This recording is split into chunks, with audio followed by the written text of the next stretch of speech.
Hey guys, what's up? It's Greg with Find Your Film and Cinematics and all those couple podcasts. I just wanted to talk about this specific movie for this week on Find Your Film. I might not get to talk about it during our weekly episode since Bruce, Perky, Eric Holmes, and I were going to be discussing the new movie Titan. We're going to be discussing the Western Old Henry, and Bruce and Eric have their weekly picks as well. I just don't want this movie Stop and Go to get lost in the mix, okay?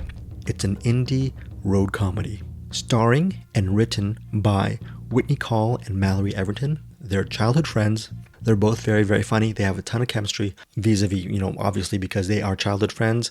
You can see the actual innate, they're basically like family members. They play family members in Stop and Go. They play sisters who, upon the break of the pandemic of COVID-19, they realize that their grandmother is in trouble. She's in a nursing home, and obviously she wants to be picked up from the nursing home because COVID is spreading through nursing homes all across America. So the sisters band together. They go on a cross-country road trip to pick up their grandma and hopefully get her back home safe and sound. The problem is another one of their sisters who's just coming back from a cruise, well, their other sister is not as compliant, or it doesn't really follow COVID-19 rules as religiously as most people do.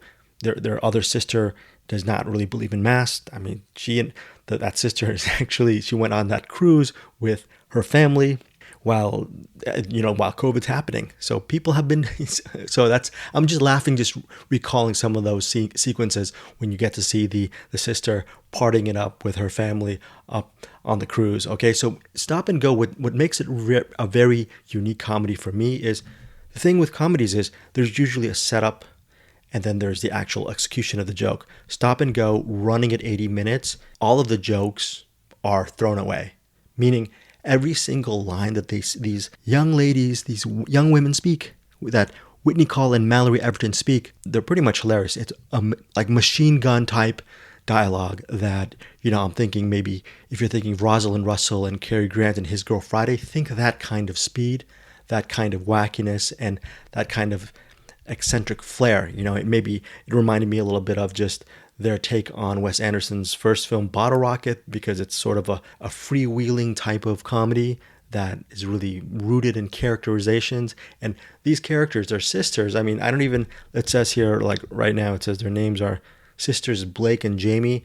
I don't know who plays Blake and Jamie. I like just to call them Mallory and Whitney because they feel like they're actually playing themselves, which is probably not the case, but they just feel so ingrained with these characters. And if you just want to see two loving and affectionate sisters banter back and forth for 80 minutes, and this movie really is a road comedy because there are no it's not like they stop at certain places and chill there for a while and they learn from various locals along the way. There's very little of that. A lot of it is just getting that energy. It's kind of like this ticking clock energy of, will they get to grandma before COVID strikes her? Okay, obviously that's COVID-19. Having a comedy set around this current era, COVID-19, takes a lot of guts to do. And maybe some viewers might feel that they're not making fun of the coronavirus, but making a comedy amidst the community, the environment of COVID-19 might be way too soon. For me personally, it wasn't. As they said in their director's statement, both of them were in I'm trying to look at the director's statement right now. I should pull it up somewhere. But they were both quote unquote horribly depressed before they started writing Stop and Go. So in many ways, writing and doing this movie was a cathartic experience for them with Stop and Go. Anyways, I wanted to share this interview I had with them, with Mallory Everton and Whitney Call. Here is my interview, my Find Your Film podcast interview with both of them. The video version of my interview will be on the Deepest Dream YouTube channel as well. I'll leave a link on how to subscribe to that channel where I have all my exclusive interviews from in this here universe and the Cinematics universe, etc. But hopefully I'll mention Stop and Go this week very quickly on Find Your Film, the Find Your Film podcast. I tend to be forgetful. So if I don't mention it on that episode, this is my insurance to actually tell you guys, give Stop and Go, running it again at 80 minutes, wall-to-wall comedy. Give it a shot. and check it out on Rotten Tomatoes. See what it's actually. You know what? Actually, let me look up Stop and Go right now on Rotten Tomatoes. Sorry for the computer noise. Hold on, Stop and Go and Rotten Tomatoes. Let's see what it has here right now. I hope it has a high rating because I really love this comedy. It put a smile on my face. I did audibly laugh a couple of times, and they definitely, again, they have a ton of chemistry. Currently at 24 reviews, it has an 83% rating on Rotten Tomatoes. So again, Stop and Go. Check out my interview right now with Whitney Call and Mallory Everton. Tell me what you think. And yeah, thank you so much for supporting me, Eric Holmes, and Bruce Perky here on the Find Your Film podcast.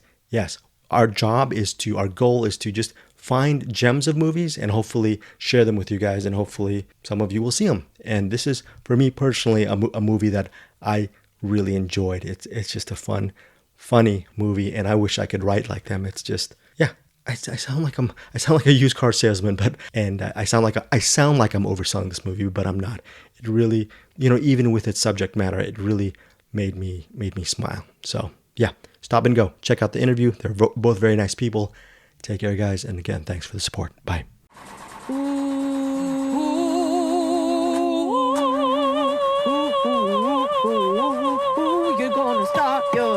Gonna start this car, come on. Hey, stop for me.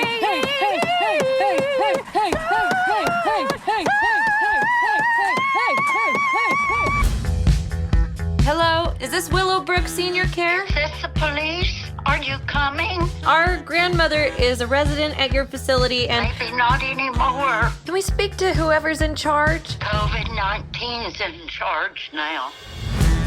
We're driving right now to come and get you. I am so excited about seeing you girls. We should make some ground rules to be safe. We leave the car as little as possible. I peed on myself.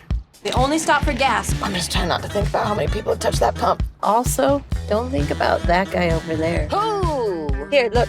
I'll play something. What is this? It's whale sounds. I thought it'd be soothing. No interacting with strangers. You folks having car trouble? You want to borrow my rollerblades? We just gotta focus. Ooh, you smell like ham. I'm picking up Nana right now. No, Aaron, just let us grab Nana. We're already on our way. You've been around people who have coronavirus. We don't know that that's what those people died of. A lot of the people in the pile look like they had a lot of other problems going on. I have a note from your grandma. It says Dolphin Testicle 89. She said you'd understand what that meant. No, I don't think we do. We don't. You guys want something? We'll just cook that one a little longer. Maybe give it to one of the older people. What is happening? Well, hello.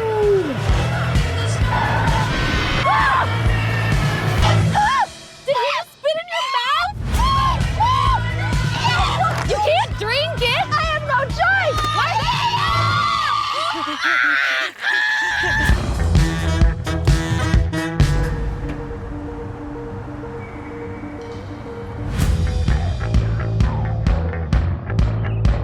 First off, guys, I have this movie reminded me of a college friend, and all we would do is just every single word we'd try to be funny, but it was couched within the context of this is how we actually normally communicated. And I've over the years, I've just wondered, how come people don't make a movie like this? Because you guys aren't trying. You guys are funny. You're not trying to be funny. This is just part of the dialogue behind your film. Can you guys talk about the challenges of scripting something like that, which really seems ambitious, but I think it's really true to life regarding, even though people will say that the dialogue is heightened, I think it's really ingrained in how a lot of people talk to each other. Thank you. Well, thank you.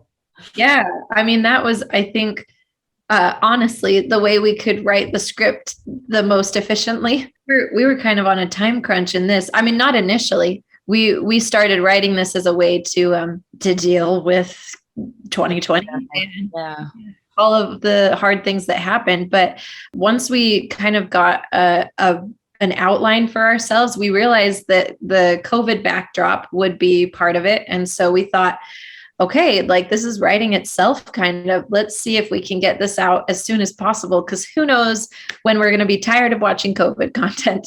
And Mal actually found festival deadlines, and we started writing beginning of July in 2020, and the deadlines that we needed to shoot for were beginning of October. So we really just were like, should we go for it? Should we do it? And so in that process, we were like, okay, let's do this. And we knew that because Mal and I mean, we've grown up together. We've known each other since we were 8. And we knew we could write a movie with our voices, with our chemistry, and that was probably the thing we had going for us out of anything, because we just were so crunched for time.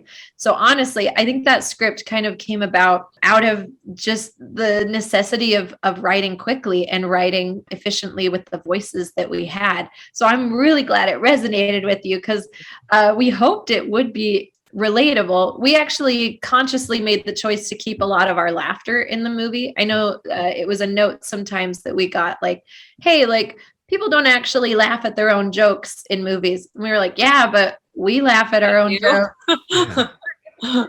So whoever gave you that note should be fired. I'm not gonna say that, should be fired. I think people laugh at their own stuff. And also, just, Mallory, just the idea, I see there's a lot of road comedies, road films, but very few are actually set on the road.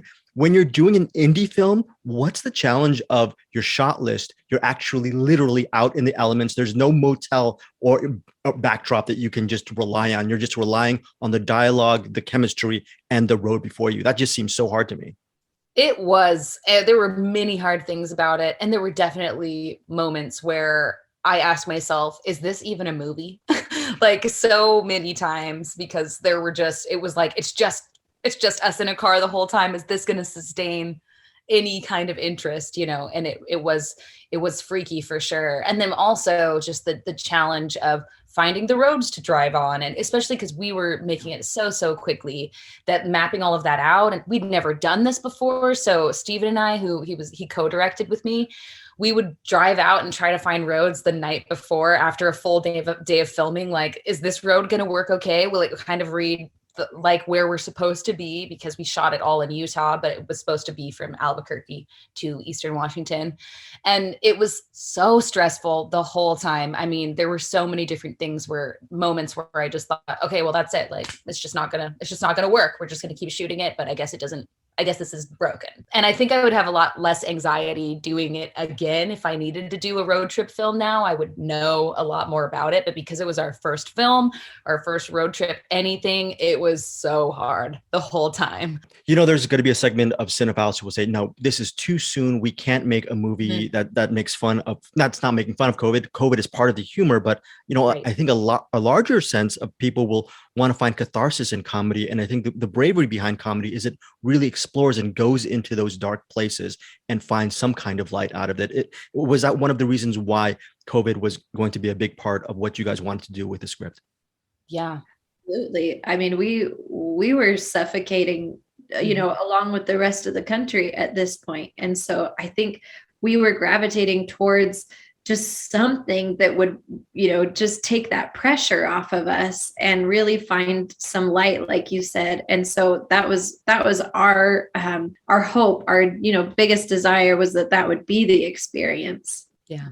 Yeah. I also love the fact that, your sister in the movie, my goodness, there's the going maskless, there's the no vaccination thing, but the idea that you can still be friends, whether it's blood or not, with people who you disagree with. It shouldn't just be politicized. There needs to be a certain level of humanity in this kind of dialogue. Was that also something you wanted to really put in, that let's just not be so divided now. Let's just come together no matter what our beliefs. I mean, I thought that was really wonderful. Yeah. I think Whit and I think we've been really lucky to have a fair amount of diversity around us when it comes to the ideology around the pandemic. And so we definitely had a strong desire to not too heavily take a side. I mean, clearly, like, our characters are more like concerned, like COVID concerned, than their sister Erin, but we love that character, like, very, very very, very truly and sincerely. And we also loved Julia, who came and played Erin. So it was very easy for us, and we hope it comes across that even though it's funny and we bicker and everything, that ultimately we love her, and we love each other. Like, we got to exist together. So it's better to do that with a little bit of compassion and understanding. You know, this goes kind of back to the first question, but I watch a lot of movies. I have not seen a movie like this maybe since there's a Peter Bogdanovich film called She's Funny That Way, which is every single second it's just funny, funny, funny, and within the context of the dialogue. When people ask you for advice on how do you do that, is it just really simple as you're just writing realistic dialogue that comes from your conversations, and that's the key, and not to overthink about the joke or the humor behind it? I think you might have nailed it, to be honest. A lot of the scenes were, well, we're going to be in this car. Here are the plot points that are going to happen. We're going to get this call, or this part of the story is going to move forward. But what do we talk about? And we really ended up putting like the things we were talking about that day in a lot of the time. I know I heard once that I think Schenectady, New York was written with a similar approach. It's like, the dialogue that is bouncing around in your head that you're having, like the things you're concerned about right now. I think if you have like, whatever, like, we just need to be talking about something as we approach the water cooler in this scene, write about what you're thinking about and what you're talking about, and it'll probably be a little bit more natural. My last question to you guys is, I do a podcast where we recommend films weekly to our listeners. And can each of you recommend, talk about one of your all-time favorite movies, and what is it about this specific film that still resonates with you today? I am obsessed with the movie Dan in Real Life. It's just such a quietly beautiful film. I don't think that there's a lot of bells and whistles into it, but then you watch it, there are so many one-shot scenes that are just choreographed beautifully, and you just realize it's the interaction of the characters.